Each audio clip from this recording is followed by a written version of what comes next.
কালীপার্ক সার্বজনীন দুর্গোৎসব কমিটি এবছর ৭৫ বর্ষে পা দিল তাদের বিশাল কর্মকাণ্ড নিয়ে।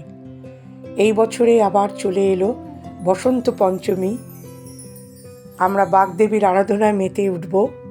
বৈদিক বা পৌরাণিক মতে মা সরস্বতী হলেন বিদ্যার দেবী। ব্রহ্মা কর্তৃক সৃষ্ট মা সরস্বতীকে শ্রীকৃষ্ণ এই তিথিতে পুজো করেছিলেন।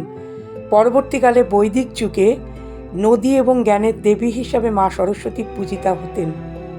বর্তমানে আধুনিক যুগে আমাদের যে বিকাশ ঘটেছে পুজো, সেখানে আমরা দেখতে পাই এক হস্তে বীণা এক হস্তে পুস্তক, মায়ের কুমারী রূপের পুজো হয়।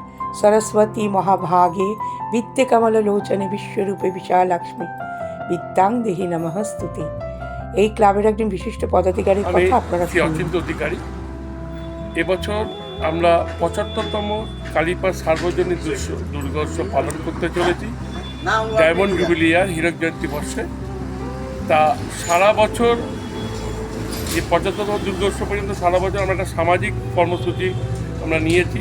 তার প্রথম অঙ্গস্বরূপ এই ৭৫টি বাগদেবী আরাধনা আমরা প্রতিষ্ঠিত করছি। একদম ইনোভেটিভ ৭৫টা দিয়ে করে, এবং এটা পুরো পরিচালনা করছে Kalipark united club. Okay, thank you. সবাইকে আমন্ত্রণ জানাই যে আসুন, আমাদের সাথে সহযোগিতার হাত বাড়িয়ে দিন। আপনাদের উপস্থিতি, আপনাদের ভালোবাসায় পাথরে করে আমরা যেন ৭৫ বছর দুর্গা উৎসব ভালোভাবে অতিক্রম করতে পারি। Welcome back to my channel Swati Samaddar blogs. তোমরা সব কেমন আছো বন্ধুরা? আমার ভিডিওটাকে লাইক করো, শেয়ার করো, কমেন্ট করো। তো আজকের মতো টাটা।